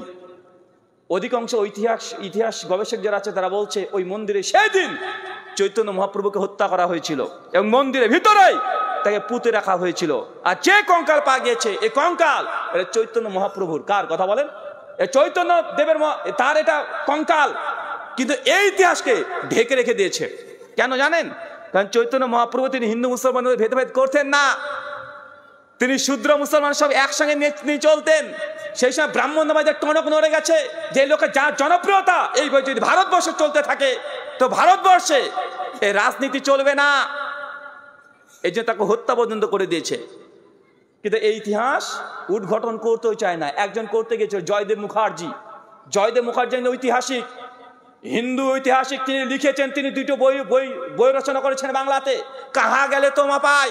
এই বই যখন তিনি রচনা করেছেন, প্রথম খণ্ড রচনা করার পরে তিনি লিখছেন যে চৈতন্য মহাপ্রভু কখনো বিলীন হয় নাই, তাকে হত্যা করা হয়েছে। আমি যথেষ্ট প্রমাণ আমার কাছে আছে, আমাকে এই বই প্রকাশ করতে দেওয়া হোক। যখন তিনি এটাকে প্রচার করে দিয়েছেন, আনন্দবাজার পত্রিকা 1987 সালে এই খবরে ছাপিয়েছে। তার পরের দিন সকালবেলায় ওই জয়দেব মুখার্জিকে হত্যা করা হয়েছে। কাকে কথা বলেন? যিনি গবেষক তাকে হত্যা করে দেওয়া হয়েছে। কেন? চৈতন্য মহাপ্রভুর জীবনী নিয়ে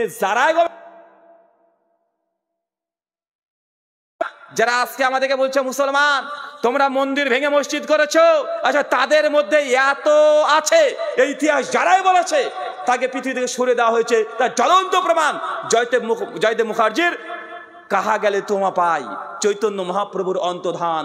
এটা গুগলে একটু লিখে সার্চ করেন, আমার প্রত্যেকটা কথার তথ্য আপনি পেয়ে যাবেন। এই কথাগুলো বলার উদ্দেশ্য কি জানেন? আমার উদ্দেশ্য হচ্ছে এটা যে সেই সময় বাবরি মসজিদের সময় চৈতন্য মহাপ্রভু জীবিত আছেন, তিনি একটা কথা বলবেন না, এটা হতেই পারে না। অতএব সিদ্ধান্ত এটাই ছিল না। থাকলে সেই সময় শূন্য পুরাণ রচনা করেছে, হিন্দু ধর্ম শূন্য পুরাণ, বিষ্ণু সংহিতা সেই সময়কার লেখা, বঙ্কিমচন্দ্র চট্টোপাধ্যায় ভবিষ্য পুরাণ সেই সময়কারই লেখা 1500 দশকের। তো একজন ঐতিহাসিক হিন্দু শাস্ত্র লিখছে সেই সময়, একজনও লিখবে না, কোন শাস্ত্র লিখবে না। সেই সময়কার ভারতবর্ষের সমস্ত ইতিহাস লেখা আছে ভবিষ্য পুরাণের মধ্যে। বাবরের কথা লেখা আছে ভবিষ্য পুরাণের 3য় স্বর্গে, বাবরের কথা স্পষ্ট হয়ে লেখা আছে বাবরের নাম ধরে। তো ওই সময় যদি বাবর যদি মন্দির ভেঙে মসজিদ তৈরি করতো, অন্তত পক্ষে ভবিষ্য পুরাণের মধ্যে সেই ঘটনা লিখে রাখতো, থাকতো না। আমি যদি এই ইতিহাস যদি শুধুমাত্র শাস্ত্র দিয়ে যদি তদন্ত করতে যাই, সনাতন ঐতিহাসিক দিয়ে এরা প্রমাণ পাওয়া যায়, এর পক্ষে কোনো প্রমাণ নেই, কোনো আর্কোলজিক্যাল প্রমাণও নেই। তার জন্য সুপ্রিম কোর্টও বাধ্য হয়েছিল রায় দিতে। সেই সময়ে তারা বলেছিল পরিষ্কারভাবে যে বাবরি মসজিদের আগে যে রামের জন্মভূমি ছিল এটা কোনো আর্কোলজিক্যাল প্রমাণ নেই, কোনো প্রত্নতত্ত্ববিদ কোনো প্রমাণ পাওয়া যায় না, তারা স্বীকার করেছে। কিন্তু কেন আমরা দিয়েছি? বলছে অধিকাংশ মানুষের বিশ্বাসের ভিত্তিতে। অধিকাংশ মানুষের বিশ্বাসের ভিত্তিতে কি রায় দেওয়া হয়েছে? এটা বাবরি মসজিদ না রাম জন্মভূমি। তো তারাও স্বীকার করছে বিশ্বাসের ভিত্তিতে, কোনো অথেন্টিক কোনো প্রমাণ নাই। তারপরে চোরের মার বড় কলা মুসলমানকে অভিযোগ করে আমাদেরকে বলে যে আমরাই নাকি মন্দির ভেঙে মসজিদ তৈরি করেছি। আরে ভাই প্রমাণ তাকে কার? গাছে কাঁঠাল গোপে তেল, প্রমাণ লাগবে কি লাগবে না? কিন্তু আমি তো প্রমাণ দিচ্ছি। স্বামী দয়ানন্দ বিবেকানন্দজি পরিষ্কার ভাবে বলেছেন জগন্নাথ মন্দির ওটা বৌদ্ধদের মন্দির, ওটা বৌদ্ধদেরকে ফুরিয়ে দেওয়া হোক। নালন্দা বিশ্ববিদ্যালয় বৌদ্ধদের, তক্ষশিলা বৌদ্ধদের, বিক্রমশিলা বৌদ্ধদের। এটা হিন্দুরা দখল করে কেন রেখেছে? কেন বৌদ্ধদেরকে দেওয়া হচ্ছে না? তাকে ফিরিয়ে দেওয়া হোক। যদি এরকম ইনসাফ দরকার ভারতবর্ষে যে যার যা ছিল তাকে ফেরত দেওয়া হবে, তো সবগুলো বৌদ্ধদেরকে দেওয়া হোক। কিন্তু আজকে তারা দিচ্ছে না। আল্লাহ মুসলিম উম্মাহকে এই কথাগুলো নিজেদের ইতিহাস যে দেশে বাস করছেন এই দেশের ইতিহাস কমপক্ষে একটু জানা আপনার জরুরি আছে। কারণ যে জাতি তার ইতিহাস ভুলে যায় সে জাতি কখনো সফলতার দ্বার প্রান্তে পৌঁছাতে পারবে না। শোনেন,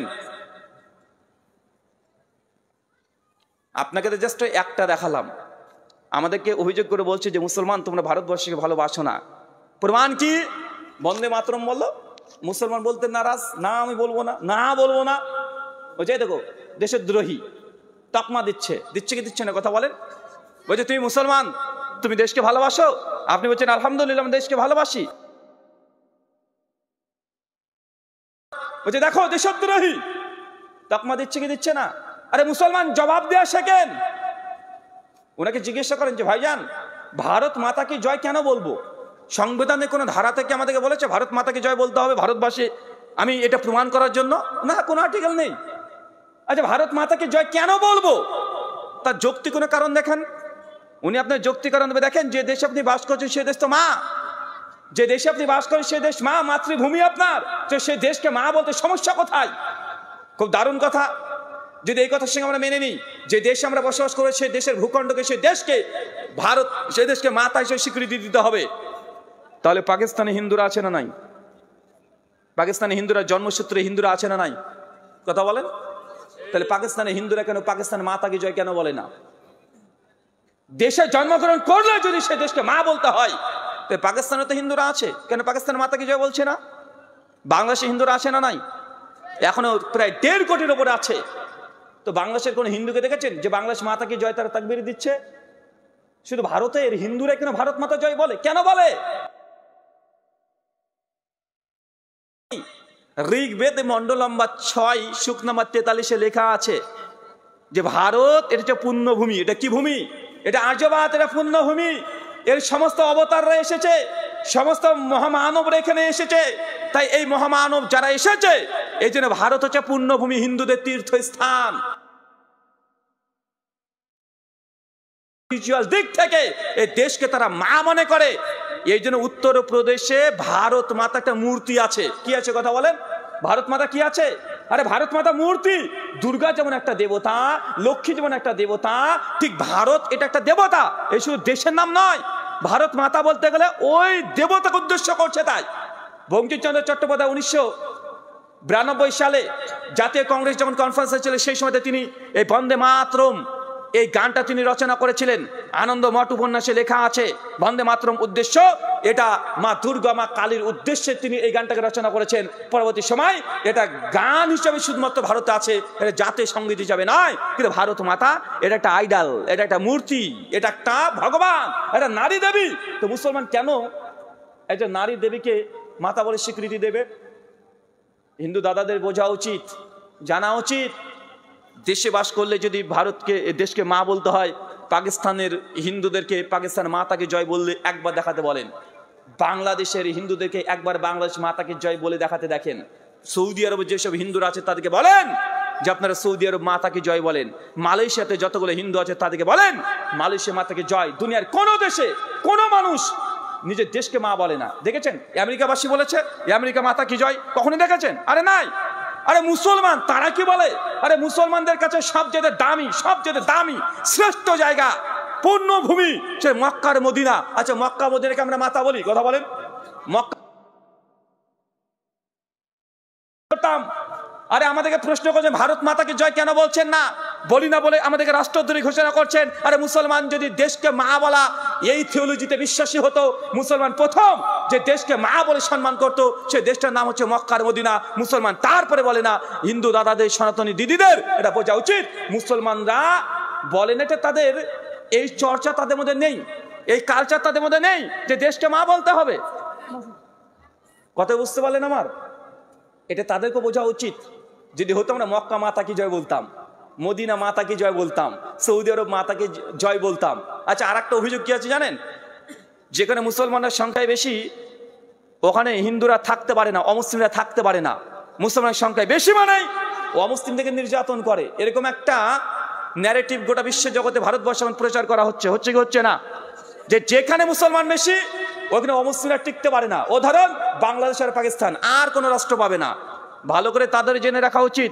গোটা বিশ্ব জগতে প্রায় 56 খানা মুসলিম সংখ্যাগরিষ্ঠ দেশ আছে। কয়টা? 56 খানা। কিন্তু কোনো সময় তারা ইন্দোনেশিয়ার কথা তারা বলে না, কুয়েতের কথা বলে না, কাতারের কথা বলে না, বাহরাইনের কথা বলে না, দুবাইয়ের কথা বলে না, সৌদি আরবের কথা বলে না। বলে? কথা বলেন না। অথচ মালয়েশিয়াতে 76% মুসলমান, 7% হিন্দু আছে। কিন্তু মালয়েশিয়াতে 76% সংখ্যাগরিষ্ঠ মুসলিম রাষ্ট্র হওয়ার পরেও মালয়েশিয়াতে হিন্দুরা খাতরে নাই। খাতরে আছে নাকি? দুবাইয়ে, ভারতবর্ষের সবচেয়ে পর্যটক দুবাইয়ে বেশি যায়। কোথায় যায় বেশি? আরে দুবাই তো সব শেখ মানুষ, তাদের সব মুসলমান, তাদের খাঁটি মুসলমান। কিন্তু দুবাই কোনো হিন্দুদের উপরে নির্যাতন করা হয় না। দুবাইয়ে কখনো কোনো সনাতনী ধর্মের জন্য মুসলমানরা তাকে নির্যাতন করে না। দুবাই যখন কোনো ভারতবর্ষ থেকে হিন্দুরা যায় সেখানে তারা কখনোই তারা খাতরে নেই। সৌদি আরব, দুবাই, কুয়েত, কাতার, মালয়েশিয়া, বাহরাইন, ইন্দোনেশিয়া, পৃথিবীর 56খন রাষ্ট্র আছে, কোনো দেশ তারা পায় না মিডিয়া ঘুরে ফিরে বাংলাদেশ পাকিস্তান, বাংলাদেশ পাকিস্তান। আরে এটা তো রাজনৈতিক ইস্যু, এই জন্য ঝামেলা এখানে আছে। কি ইস্যু কথা বলেন? রাজনৈতিক ইস্যু। মুসলমান তো আসলে তো সৌদি আরব, দুবাই, কুয়েত, কাতার, মালয়েশিয়া, বাহরাইন, ইন্দোনেশিয়া, এগুলো হচ্ছে মুসলমান। ওদের ভাষা আরবি, ওদের কালচার একদম আরাবিয়ান। তারপরেও ওইসব রাষ্ট্র কোনো দেখেছেন মুসলমান কোনো মন্দির ভেঙে দিয়েছে? মুসলমান হিন্দুদের নির্যাতন করছে? তো যেই সব দেশে মুসলমানের সংখ্যাগরিষ্ঠ, ওখানে মূলত হিন্দু দাদারা কখনো খাতরেমি নাই। কোন দেশে খাতরেমি আছে? ভারতবর্ষে আছে। কেন? এখানে 80% তারা, আর মুসলমান আছে 14-15% তাদের ভাষা অনুযায়ী। তো ভাই, এই দেশে হিন্দু দাদারা সংখ্যায় বেশি, মুসলমানের সংখ্যায় কম, আর এই দেশে নাকি খাতরেমি আছে। বলেন তো গাঞ্জা কে খায় তাহলে? কে খায়? মানে যারা প্রচার করছে একটু ব্রেন বুদ্ধি আসে নাকি তাদের? যে দেশে 80% হিন্দু দাদারা আছে, আর নেতা, প্রধানমন্ত্রী, স্বরাষ্ট্রমন্ত্রী, মুখ্যমন্ত্রী যা আছে 99% সবগুলোই হিন্দু, সবগুলোই সনাতনী। আবার তারপরে বলছে ভারত মে হিন্দু খাতরে মে হ্যাঁ। রে ভাই, মানুষ না পায়জামা রে ভাই তুই? আরে মালয়েশিয়াতে 76% মুসলমান, 6-7% হিন্দু। মুসলমানের সংখ্যাগরিষ্ঠ ওখানে, কিন্তু হিন্দুরা খাতরে নাই। দুবাই, কুয়েত, কাতার, বাহরাইন, পৃথিবীর অনেক রাষ্ট্র আছে। আপনি এখনই গুগল করে দেখেন, পাবেন না যে ওখানে খাতরেমে আছে। কিন্তু কোথায় খাতরেমে? যেখানে 80% তারা। এটা তাদের জন্য লজ্জা রে ভাই, এটা আপনার জন্য লজ্জাকর বিষয়। মানুষের নাক কাটলে কি এভাবে কাটতে হয়? মাথা থেকে মানে মগজ বলতে কিছু নেই, সবই গোবর। আর কিছু মিডিয়া আছে, এটা তো খবর পড়ে না, সব গোবর পড়ে। কি পড়ে? মানে কিছু মিডিয়া আছে হনুমানের মতো সে লাফালাফি করবে। মানে এই মিডিয়া মানে নিউজ চ্যানেলটাকে পুরো করে ফেলেছে একদম, মানে যেমন খুশি তেমন সাজো। ওই যেমন খুশি তেমন সাজোর মধ্যে কে কোন চেয়ারটা দখল করবে এটা নিয়ে ব্যস্ত, ছুটে বেড়াচ্ছে, লাফি বেড়াচ্ছে, হনুমান সার্কাস খেলা চলছে, আছে না নাই? তো এরা তো মিডিয়া খবর পড়ে না, এটা গোবর পড়ে। খুঁজে খুঁজে কোথায় গোবর আছে এগুলো দিবে। যেখানে মুসলমান হিন্দুদের মধ্যে সাম্প্রদায়িক সম্প্রীতি নষ্ট হবে, ওই জায়গাতে বেশি তারা খুঁজে মারতে চেষ্টা করে। আছে না নাই কথা বলেন? আছে। আচ্ছা, আর একটা কথা শুনবেন। আপনি কি শুনবেন জানেন? শুনবেন যে শোনেন, মুসলমানরা যেখানে সংখ্যাগরিষ্ঠ না, ওই দেশ শেষ, ধ্বংসের দিকে। কিছু আগে বলে না যে বাংলাদেশ না, বাংলাদেশের নেই, মানে যেখানে মুসলমান বেশি ওখানে মুসলমান দেশকে টার্গেট। মানে এরা মানে মূর্খ মুসলমান, মানে এরা অর্থনীতি পিছিয়ে, এর টাকা পয়সা গরিব, এর জিডিপি শেষ, মানে এটা বারবার প্রচার করা হয়। আছে না নাই? চাচা, আমেরিকার ডলার, আমেরিকাতে কি বলা হয়? টাকাকে ডলার, তাদের কারেন্সি কি? ডলার। আচ্ছা, সৌদি আরবের টাকাকে কি বলি? রিয়াল। তো সৌদি আরবের 1 রিয়াল সমান ভারতের কত টাকা? ইন্ডিয়ান কত রুপি? কমপক্ষে 25। সৌদি যদি 1 টাকা দেন, ইন্ডিয়ান কত টাকা পাবেন? 22 থেকে 25 টাকা। দুবাই কাছাকাছি। মালয়েশিয়ার টাকাকে বলে রিঙ্গিত, ওখানে যদি 1 রিঙ্গিত দেন, ইন্ডিয়ান কমপক্ষে 20 থেকে 22 টাকা পাবেন। আচ্ছা, কাতার, কাতারের 1 টাকা ইন্ডিয়ান কত টাকা? কত টাকা? কুয়েত প্রায় 300। চাচা, মুসলমানরা নাকি যে দেশে বসবাস বেশি করে, মুসলমান যেখানে সংখ্যায় বেশি, এই দেশে নাকি জিডিপি নাকি কমে যায়, মানে টাকা পয়সার দাম থাকে না, মানে অর্থনীতি তারা পিছিয়ে যায়। ওই যে কাতারে যদি 1 টাকা কেউ ইনকাম করে, ইন্ডিয়ান 300 টাকা। বেটা লজ্জা লাগা দরকার আছে রে ভাই। দেশটাকে ডুবিয়ে দিয়ে শুধু হিন্দু মুসলমান করে মুসলমানের প্রতি বিদ্বেষ মানে ছড়িয়ে আজকে এই পরিস্থিতি। আর যারাই কথা শুনে তা তদন্ত করার চেষ্টা করে না। সব হোয়াটসঅ্যাপ ইউনিভার্সিটি থেকে ওই খবর দেখবে, হোয়াটসঅ্যাপ শেয়ার হচ্ছে, কে কি করছে, এখানে মুসলমান এই করলো ওই করলো, এই নিয়ে ব্যস্ত। ভাই, এই করে রাষ্ট্র চলবে? একটা রাষ্ট্র উন্নতি হতে পারে?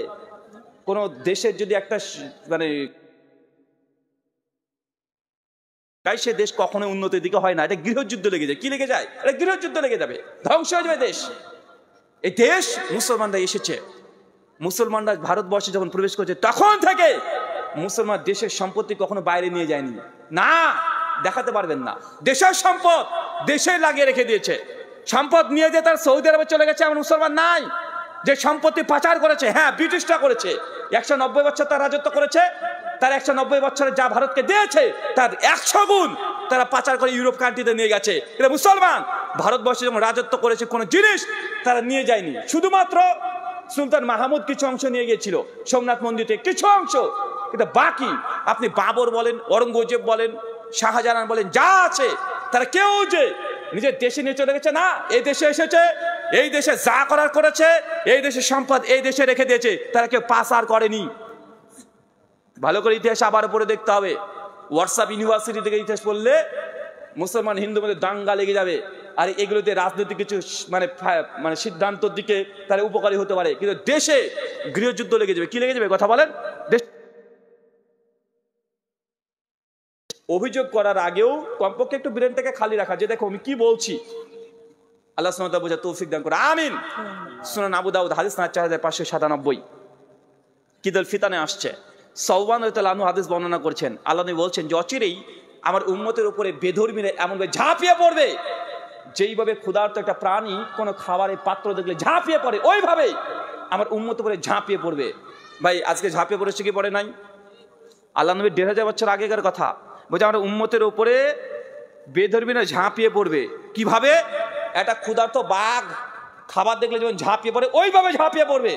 সাহাবীরা অবাক হয়ে বলছে, ইয়া রাসূলুল্লাহ, সেই সময় কি আমরা মুসলমানের সংখ্যায় কম থাকবো? আর অথচ যে সময়তে হাদিস নবী বলছেন সেই সময় সাহাবীরা খুব বেশি হলে 1000 হবে। কত হাজার? কথা বলেন, মাত্র 1000। নবী যে সময় বলছে ওই সময় মাত্র 1000 মানুষ ইসলাম গ্রহণ করেছে। সাহাবীরা ভাবছে তাহলে কি সেই সময়তে কি সংখ্যা কমে যাবে আমাদের, মানে 1000 কম হয়ে যাবে? আর আমরা তো বদর 313 জন মুসলমান, তারপরেও তো কুরাইশ থেকে আমরা হারিয়ে দিয়েছি, আমরা যাদের সঙ্গে আমাদের সঙ্গে লড়াই হচ্ছে তাকে হারিয়ে দিয়েছি, তো সংখ্যা কি মুসলমান কমে যাবে? সাহাবীরা ভাবছে যে 1000 কম থাকবে গোটা বিশ্ব মুসলমান। আল্লাহ বলছে না, সেই সময় উম্মত এত পরিমাণে থাকবে যাকে গণনা করে শেষ করা যাবে না। দেখেন আজকে গণনা করতে পারবেন না। নবীর যুগে 1000 মুসলমান ছিল না, আজকে আমার সামনে তার চেয়ে ডবল আছে, আছে না নাই? চিন্তা করে দেখেন কোথায় নবী আমার, মক্কা মদিনা, যার ভাষা আরবি, যার সঙ্গে আমার বাড়ির দূরত্ব প্রায় 7 থেকে 10,000 কিলোমিটার, যার কণ্ঠস্বর জিন্দগিতে আমরা একবার শুনি নাই, যার পেছনে 1 রাকাত নামাজ পড়ি নাই, যার চেহারা কেমন সেটা আমরা জানি নাই, 1500 বছর আগে তিনি এসেছেন, তার ভাষাটা আমরা বুঝি না, তাকে না দেখে মুসলমান নবীকে নিজের জানের চেয়ে আমরা বেশি ভালোবাসি। বাসি না? এটা মানুষকে না দেখে ভালোবাসা যায়, তার জ্বলন্ত দৃষ্টান্ত মুসলমানরা ভালোবাসে এটি ঈমান, যে না দেখে একজন মানুষ তার কণ্ঠস্বরে একদিন আমরা শুনি নাই, তার বাড়ি কেমন, ঘর কেমন তাও জানি নাই, তার ছেলে মেয়ে এখন মতো নেই, তারপর দেখেন আমরা না দেখে সে মানুষটাকে ভালোবাসি। সঙ্গে টাকা দিয়েছে না, পয়সা দিয়েছে না, এটা ঈমান। আল্লাহ সুবহানাহু ওয়া তাআলা তুমি আমাদেরকে এমন ঈমান দিয়েছো, এর জন্য তোমার শুকরিয়া সুজুদ আদায় করি, সকলে বলি আলহামদুলিল্লাহ। মুসলমান সব সহ্য করতে পারে, কিন্তু নবীর বিরুদ্ধে কেউ যদি একটা বাজে কটূক্তি করে দেয় মুসলমান সহ্য করতে পারে? কথা বলেন না, পারে না। মুসলমানের রক্ত টক, এটা অনুভূতি, এটা আবেগ, এই আবেগ আল্লাহ তুমি আমাদের জাগিয়ে দাও, সকলে পড়ি আমিন। সম্মানিত সুধী, নবী বলছেন যে আমার উম্মাত সেদিন মোটেও কম থাকবে না, এত পরিমাণে থাকবে গণনা করে শেষ করতে পারবে না। দেখেন আজকে গণনা করতে পারেন না আপনি, কোথায় মাত্র 1000 সাহাবী, বদর 313 জন সাহাবী নবীর সঙ্গে ছিলেন, আর গোটা বিশ্ব জগতে 180 কোটি মুসলমান। সৌদি আরবে একবার হজ করতে যাবেন, একবার উমরা করতে যাবেন, দেখবেন কত কোয়ালিটির মানুষ, সাদা কালো নাক বেঁকা কেমন কেমন মানুষ দেখে অবাক হয়ে যাবেন। আসলে চিন্তা করবেন এটাও নবীর উম্মাত, ওরা মানুষ আমরাও মানুষ, এক একজনে এক এক ভাষার সঙ্গে মিল নেই। সে নবীর উম্মত গোটা বিশ্ব জগতে ছড়িয়ে গেছে, কি যায় নাই? গোটা বিশ্ব জগতে সব জায়গায় আছে। নবী যখন বলছেন যে আমার উম্মতের উপরে নির্যাতন চলবে, এটা ঠিক, মুসলমান যে মার খাবে না, নবী বলে গেছে আগে থেকে। তিনি নবী ছিলেন, তিনি কবি না, তিনি যে কথা বলতেন ওয়ামা ইয়ানতিকু আনিল হাওয়া ইন হুয়া ইল্লা ওয়াহয়ুহা, যে আমার নবী নিজের পক্ষ থেকে কোনো কথা বলে না, আমি আল্লাহ যা বলি নবী তাই বলে দেয়। তো নবী এমনভাবে কথাটা বলেছেন, মনে হচ্ছে আজকের দিনটাকে সামনে তিনি দেখতে পাচ্ছিলেন, দেখতে পেয়ে তিনি বলেছেন। দেখেন আজকে ওটাই হচ্ছে, ফিলিস্তিনে মুসলমান মার খাচ্ছে, সুদানে মুসলমান মার খাচ্ছে, ইরাকে মুসলমান মার খাচ্ছে। এই দেশ 800 বছর ক্ষমতায় ছিলাম, আজকে এসআইআর, এনআরসি, সিএ কত কি বলে মুসলমানকে তাড়ানোর প্রচেষ্টা হচ্ছে। 800 বছর এই দেশে আমরা রাজত্ব করেছি, কত বছর? 800 বছর। গোটা বিশ্বেতে মুসলমান মার খাচ্ছে। আল্লাহ তখন বলছেন যে কেন মার খাবে জানেন? ওটা কোনো রাষ্ট্রের সরকারের জন্য নয়। নবী তাদেরকে দোষ দেয়নি। নবী কি বলেছেন? নবী বলেছেন সেই সময় উম্মতের মধ্যে হুব্বুদ দুনিয়া, আমার উম্মত তো অনেক হবে, তারা দুনিয়ার প্রেমে আচ্ছন্ন থাকবে, দুনিয়ার মোহাব্বত, দুনিয়ার ভালোবাসা যা করবে শুধু দুনিয়াকে দেখানোর জন্য, সবকিছু কাজ দুনিয়াকে দেখানোর জন্য। মুসলমান নামে মুসলমান, বাবরি মসজিদ ভেঙে দেয় না, 50 জন তো দূর কি বাত, 10 জন মুসলমান হয় না, ওটা কি মসজিদ আছে? আর মুসলমান মসজিদে আপনি যাবেন না, ও মসজিদ থাকা না থাকা তো দুটোই সমান। আপনি মুসলমান নাম আপনার শুধু দাবি করছেন মুসলমান, কিন্তু আসলে কি মুসলমান আপনি আছেন? নবী বলছেন মান তারাকা সালাতা মুতাম্মাদান ফাকাদ গাফারা, যে ব্যক্তি নামাজকে ত্যাগ করেছে সে কাফের। তা আল্লাহর দৃষ্টিতে, নবীর ভাষাতে আপনি তো কাফের। আল্লাহ আপনার উপরে তার রহমতের চাদর বিছিয়ে দিবে, আপনার উপরে আল্লাহ বরকত ঢালবে, আর আপনাকে তো জালেম শাসক দিয়ে আল্লাহ নির্যাতন করবে, অত্যাচার করবে। আল্লাহ সুবহানাহু ওয়া তাআলা জানিয়েছেন সূরা ফুরকান আয়াত নূর আয়াত নম্বর 63 মিডল অংশ, আল্লাহ বলছে আল্লাযীনা ইউখালিফুনা আন আমরিহি আন তুসিবাহুম ফিতনা আন ইউসিবাহুম আযাবুন আলীম। শোনো, যে জাতি আমি আল্লাহ আমার আদেশকে লঙ্ঘন করবে, আমার রাসূলের আদেশকে লঙ্ঘন করবে, আদর্শ থেকে মুখ ফিরিয়ে নিবে, আমি আল্লাহ সেই জাতির উপরে ফিতনা দিয়ে জর্জরিত করে দেব। মুসলমান আপনি নিজে আল্লাহকে আর মানেন না, শুধু মুখেই মানেন, আল্লাহর বিধান আর মানেন না, রাসূলের আদর্শকে মানেন না। আল্লাহ বলছে যখনই তোমরা এমন করবে আমি আল্লাহ তোমাদেরকে ফিতনা দিয়ে জর্জরিত করে দেব। আজকে ভারতবর্ষে মুসলমান নির্যাতিত কারণ আপনি আল্লাহ তার রাসূলকে ছেড়ে দিয়েছেন, আল্লাহ আপনাকে ছেড়ে দিয়েছে। যদি বাঁচতে চান আপনি আল্লাহর হয়ে যান, দেখেন আল্লাহর রহমত আবারও ঘিরে আসবে, আবারও 313 জন। আর বিরোধী লক্ষ্য থাক, বিজয় আল্লাহর পক্ষ থেকে আসে। ফেরেশতা সৈন্যবাহিনী আল্লাহর কাছে এখনো আছে, তারা মরে যায়নি, এখনো আছে, তারা মৃত্যুবরণ করেনি। কিন্তু আপনাকে সহযোগিতা করতে আসবে কেন? বেনামাজি কাফের আপনি একজন, নবীর ভাষায় কাফের আপনি, আপনাকে সহযোগিতা কেন করতে আসবে? আপনি আল্লাহর হয়ে যান। মুসলমানকে রক্ষা, মুসলমান নিজের জজবা দিয়ে কখনো জিততে পারে না। মুসলমান জিতে বিজয় লাভ করে ইমান দিয়ে। কি দিয়ে কথা বলেন? ইমান দিয়ে। ইনসাফ, ন্যায়, সত্য কথা বলেন, সত্য কথা বলেন সবসময়, আল্লাহর সাহায্য আসবে। মানুষের সঙ্গে ইনসাফ করবেন সবসময়, সবসময় ইনসাফ। নিজের ক্ষতি হয়ে গেলে ইনসাফ করতে হবে, ন্যায়, এটা থেকে এক পা সরা যাবে না, হোক সে হিন্দু বা খ্রিস্টান, ন্যায় করতে হবে। নবীর যুগে দেখেন নবী কতজন সে ন্যায় করেছে, মুসলমান অপরাধ করেছে, ইহুদিদের সঙ্গে লড়াই হয়েছে, মুসলমান ইহুদির, যখন দেখছেন নবী যে না এটা তো মুসলমানের দোষ, মুসলমানকে আল্লাহ নবীর সাজা দিয়েছে, দিয়েছে কি দেয় না? কথা বলেন। ন্যায় আর সত্যবাদিতা, এই জিনিসগুলো হৃদয়ের মধ্যে রাখেন, ইনশাআল্লাহ আল্লাহর পক্ষ থেকে আবার রহমত নেমে আসবে। প্রয়োজন হলে আল্লাহ ফেরেশতা দিয়ে সহযোগিতা করবে। আল্লাহ সুবহানাহু ওয়া তাআলা বুঝা তৌফিক দান করো, আমিন।